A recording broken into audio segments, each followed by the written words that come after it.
So today I wanted to do a little follow-up to my previous video on things you should know before starting IB.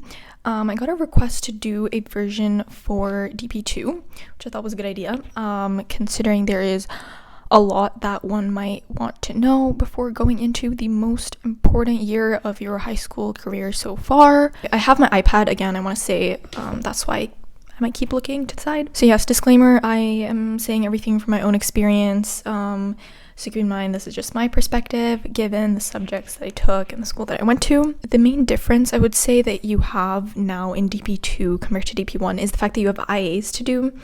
If your school did not do a lot of IAs in the first year, which I know most do the majority in second year, so IAs are going to be something new, and they are something really important because this is essentially the first thing you are doing that is actually going towards your final IB grade. So make sure to prioritize your IAs over your homework assignments. Obviously, homework is important for your day-to-day work and your predictor grades, but the IAs are this is your actual final IB score. So keep that in mind.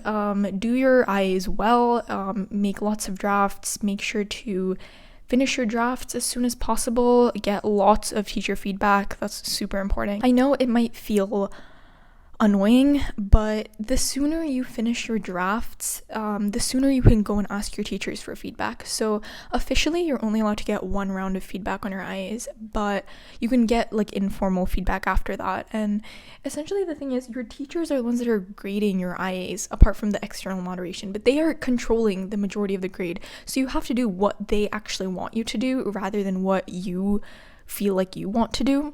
So make sure you're very clear on their expectations and what they are asking for. Also with your drafts, don't be too much of a perfectionist with them. I know I wanted to have super perfect IA drafts at the start, but just get something done, write really bad stuff and then just edit later. It doesn't have to be perfect already from the first draft, and the sooner you just do it, the better.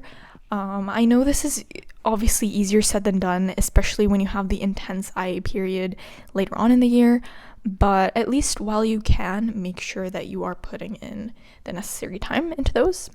I also want to talk about EE and TOK. So EE and TOK are, well, I guess you could say it's as important as you make it. It's one of those things where you can put in a lot of time and effort into these two and still do poorly on them, or you can write your essay the day before it's due and get lucky and get a really good grade on it. So it's really luck based, I would say. Obviously there's things you can do, but the grading for these is really subjective compared to other subjects. So think about how much it actually matters to you personally and allocate your time appropriately. So if you feel like you really need those extra 3 core points, then of course put in good time into those. But if not, it's honestly not that big of a deal.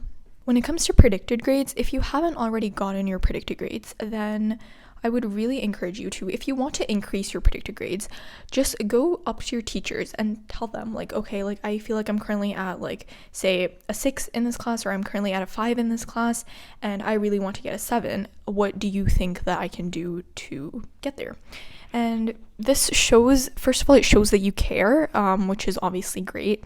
It signals to the teachers that you are someone who's taking this seriously and you actually care about improving. And secondly, the teachers are the ones that are giving you your predicted grades. So make sure that you have a good reputation with them and that you are doing the things that they are asking you to do. I made a more detailed video about this earlier. It was my first video, so go check that out if you want more advice on predicted grades. I will also say, don't be too discouraged from your predicted grades if they are not at the level that you want them to be, because again, this is based on your teacher's impression and that may or may not be accurate. So I have heard of people really increasing their grades from their predicted grades, so it's definitely possible. Don't worry if they're not where you want them to be. Just the grade is important in the sense that it will affect which universities you can apply to, at least if you are applying to places that require predicted grades. Moving on to university applications. I'm speaking from my experience having applied to Sweden, Netherlands, and the UK. So for Sweden and the Netherlands, I didn't really have to write any essays. The ones that I did were like very brief. So mainly for the UK personal statement, I want to make a more comprehensive video on this in the future, but one thing I will say is make many drafts. So just like your IAs, you need to sort of get something out and then edit later. I know that I had several drafts for my personal statement and tried to just get people to read over it, make many drafts, edit them later. I will say, like, be a little bit cautious about who you're sharing it with. Like, don't post it online to get feedback and stuff like that.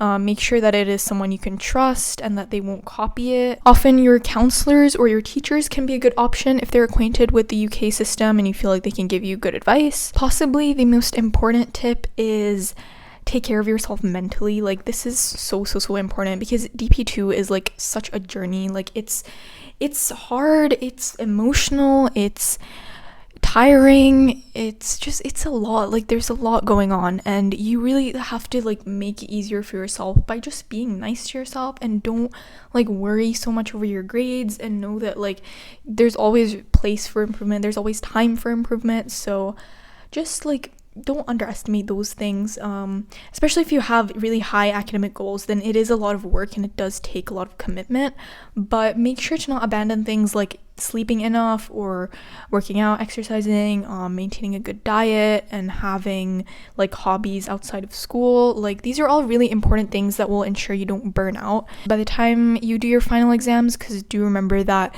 you need to be in like a good state until then. When it comes to CAS, that's also something that you should be wrapping up by like later this year. I will say don't neglect it until the end, because it is really annoying to try and put together a CAS project really last minute, but just also don't spend too much time on it. Like, I feel like I would, at least in the beginning, I would write like really long reflections and like do so many experiences, and it's like it's not helping you in any way. Like, for enjoyment, of course, like do things that are like creativity, activity, and service, but you don't need to turn everything into a CAS experience and write long reflections about it.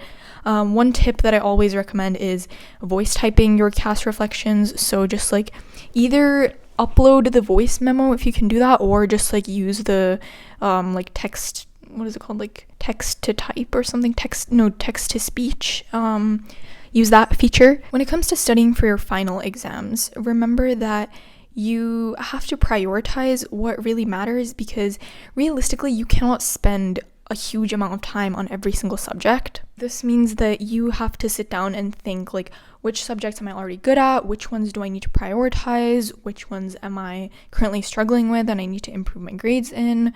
Which ones do I actually need for university requirements? Like, you have to think about these things not only in terms of subjects, but even going deeper into like papers and skills is what will really help, because often a subject is pretty broad. For instance, looking from my own experience, economics was one of my easier subjects, but paper 1 within economics, specifically like evaluating and writing good essays, was a thing I struggled with. So for instance, you would focus your revision specifically on that. So really like focus on what you need to focus on, because you cannot study an insane amount for every single subject. You cannot do every single past paper for every single subject. Like, for reference, I think I mentioned this in one of my previous videos.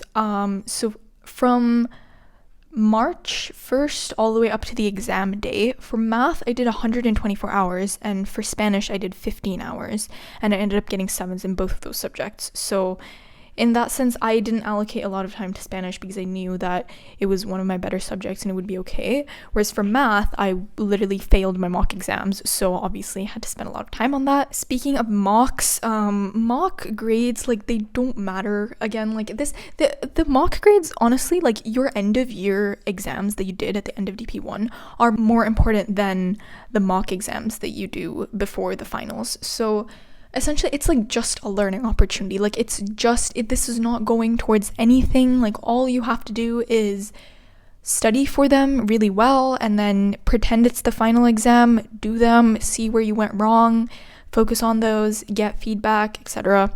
And yeah, it's really, the grades don't matter at all. Also keep in mind that grade boundaries are an important factor here. So for reference, for my math paper 3 mock exam, I got 21 out of 55 marks on paper 3, which converted to a 3.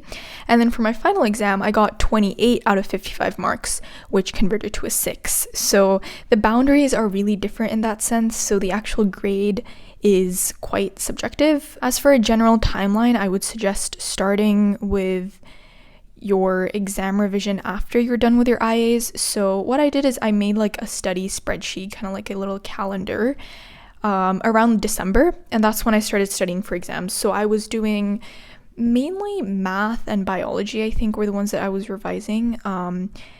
And this is something that you can do, but I would suggest focusing your winter break on doing your IAs instead, because I was super stressed out in January and February when I was rushing to finish my IAs. So make sure you have those drafts done as soon as possible and really dedicate your winter break to that over revising for exams, which I think is a mistake that I had made. And then if you do decide to make a study spreadsheet kind of thing, you can do that in like maybe February after your IAs are all handed in, and then you can just start planning with how you're going to revise for your exams. So yeah, that was pretty much everything. A little bit of a shorter video, but I hope this was helpful. If you have any questions, comment them down below. And yeah, I think university applications is one thing that I didn't go too in depth on, mainly because I am planning on doing a more specific video about that. But I hope this was helpful.